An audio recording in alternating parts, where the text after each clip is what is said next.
I just eat through the day every 2 to 3 hours. Usually 3 hours from lifting, but always 2 hours besides that during that time. And so I kind of want to be in the best shape of my life, also to give something completely different than I've ever shown before. And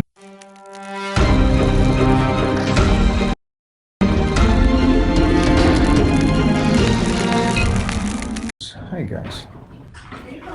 All right, got a little father and son shirt on for you guys. Good blue. It is a nice blue. It shoots well as well. Just get in shape and then just stay there. That's all you have to do. It's pretty simple, guys. After you kind of get into it. I know a lot of people say that they always say I got time to catch up to you. And it's usually like 45-year-old guys, 40-year-old guys, 35-year-old guys going, hey, I got time to catch up to you. This will be just a reality check for you 20-year-olds. It's nice that the 35 and 40-year-olds say that, but just so you guys understand, you guys are the guys that are going to pass me up. You guys, if you start now, have a chance to be better than this at 30, 40, 50, 60. The guys that are 35 and 40 have no chance whatsoever. And the reason why that is it doesn't get easier. It only gets harder. And so that means, and trust me, you're not going to win until I give up, because of the fact that I push myself so hard. I realized that today at the shoot today. I know I could fill out right now and I could eat and be good, but the ultimate point here is to be ready for March 6th, and also to give something completely different than I've ever shown before. But me and Rez are going to do a pose off on March 6th, and you guys know Rez. Rez is always sliced. Rez is always at 5% body fat year round, and so I need to bring it on that day. And then on top of that, it's Titan's birthday, and so we're going to do a big photo shoot during that time. And so I kind of want to be in the best shape of my life for those shoots, so he has something in the next 20, 30, 40 years to look back at.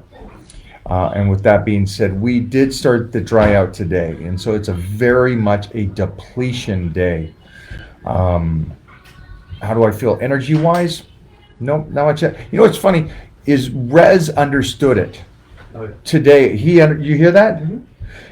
It's not that I'm tired. I'm not tired. I woke up at midnight and I'm still wide awake.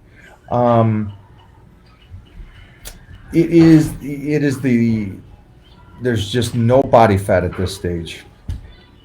Very little to go to utilize to keep me moving. And there's so much mass to keep moving, which is another thing. 260 pounds is not a small guy. What's up? What's up? So with that being said, I'm hoping you guys are pushing it to that limit and pushing it to the point. Look at him. My little man's coming over here. He's doing his thing. He's got his, he is such a boy. He's such a boy, man. He loves the cars. And today he got, because we support the police so much. We have Billy Gunn in town this week, and so we're going to be doing some fun training with Billy. Obviously, he'll go light. He's not as strong as the rest of us, but that's okay. He's done. He's big. He's a monster of a man. You guys are going to love these videos with Billy. My eyes are. I am on Fat Burner City and no carbs, so I'm pretty beat down right now. That's pretty simple for me. Super simple, right? Yeah. I just eat through the day every 2 to 3 hours. Usually 3 hours from lifting, but always 2 hours besides that. And I've been doing that since I was 9 years old. But Mike, I have a job. Yeah, I'm confused about the job situation. There is a couple jobs that, like How many people have you a worked doctor and stuff. It's when they're in the operation. There's no break for them. I understand that, but outside of that, you're allowed to go to the bathroom, and at that point, you could do your meal or shove down your food or protein drink. So I've seen you answer this question yeah, to tens of thousands of people. And yeah. Each and every one has a unique job position, Yeah. and I've seen you crush them every single time when they bring up that excuse to you? Yeah, when it comes to meals, guys, it's just you got to get it in. And I know that the majority of you right now on here kind of think that it is about lifting, it is about getting into the gym, and about crushing the workouts is what's going to give you that development. It's not. It's really not. And so all I can do is tell you it's not. And I think if you go to any other guy that's been on the top for years and years and years, they're all going to tell you the same kind of thing, is that it's nutrition first, and then from there, try to then train or recover and stuff like that. That's the ultimate goal you want to do. I always believed, or I was raised, that God helps those that help themselves. Is that the term that you ever heard that? Those that help themselves. Oh. Yeah, compared to I'm at where I'm at because that's where God wants me. Oh, okay. You see the little difference there? I just cut out the first half of the sentence, Okay. and I go on the latter half. Okay. Just help yourself. Help yourself.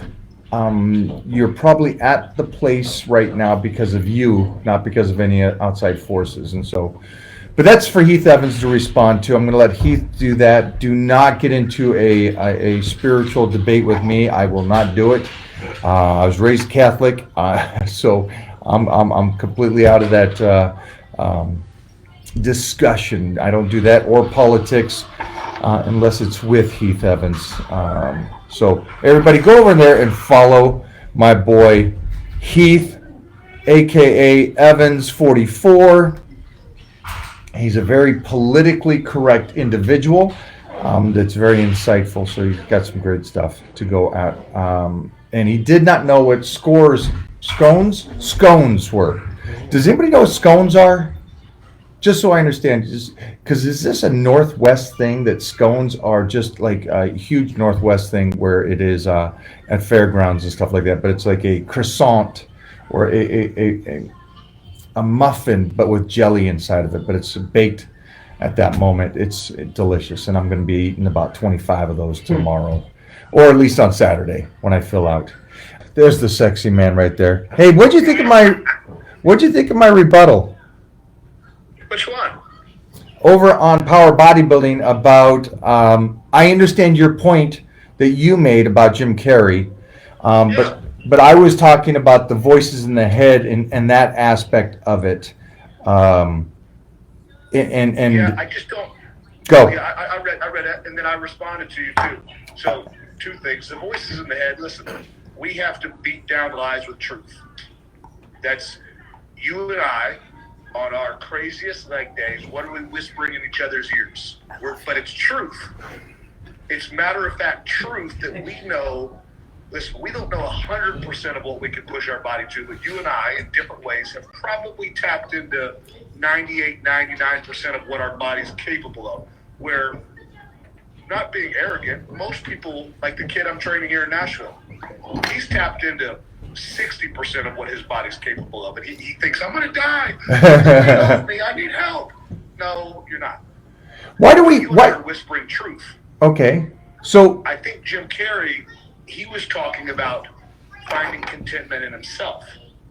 Okay. I just believe that's an impossibility because the $1 trillion self-help industry, it's these patterns that keep spinning and spinning and spinning. Like, oh, this satisfies momentarily. Oh, and then I need the next guru's help. Oh, and then, that guru didn't have it, but this guru has it. If we could find peace in ourselves, people would have found it hundreds of years ago. The self can't be the problem and the solution. So if I'm constantly finding problems with me is not going to be the solution. I literally, it's so funny you asked me that. I literally just put up an IG TV story, or whatever it's called, a minute ago about, what'd I call it, babe? The gift of change.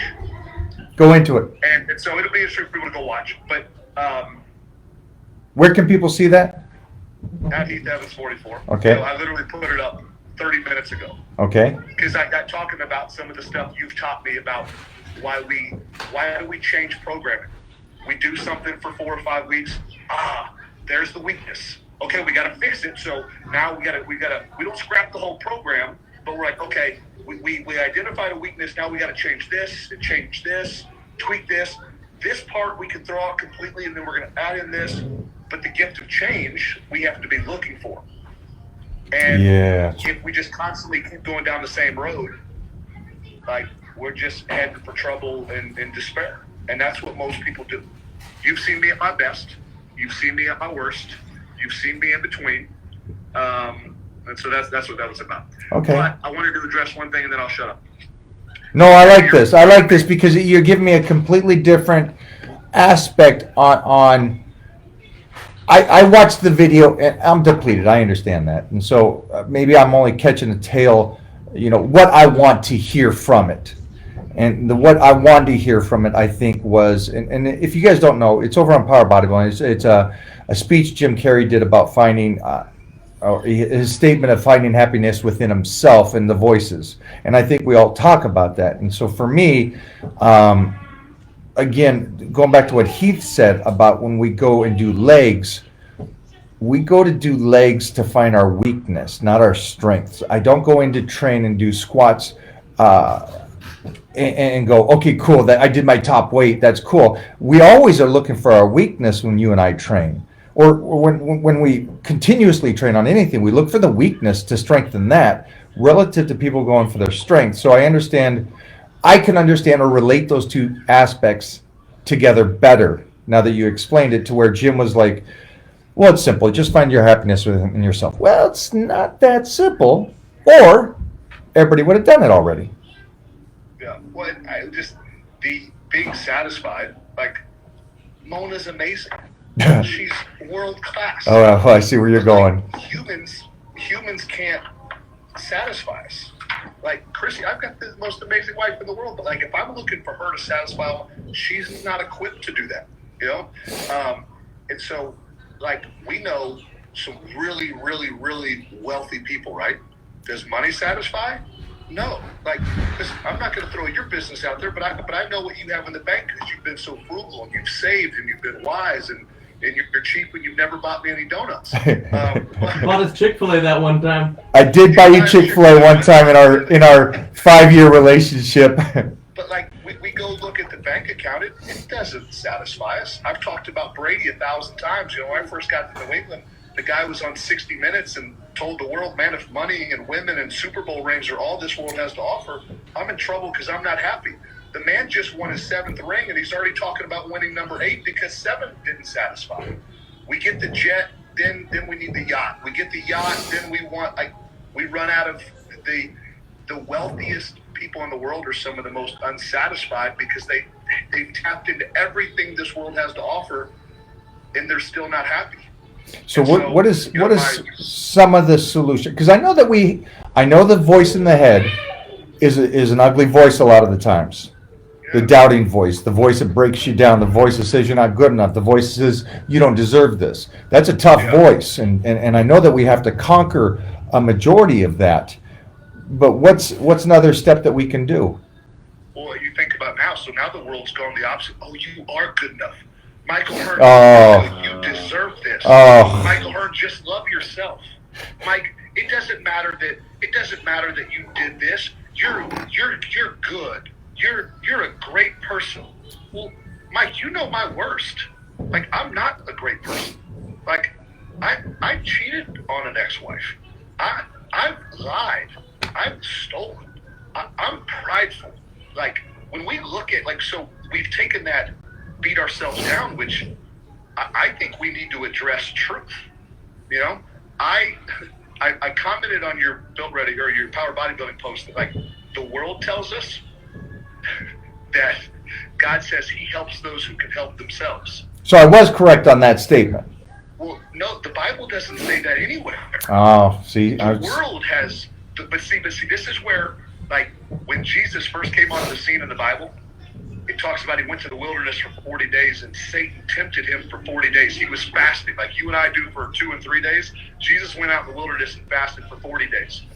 Satan came at him with half Bible verses. he came at him with half truths, like, oh, God says this and this and this, but they were half truths.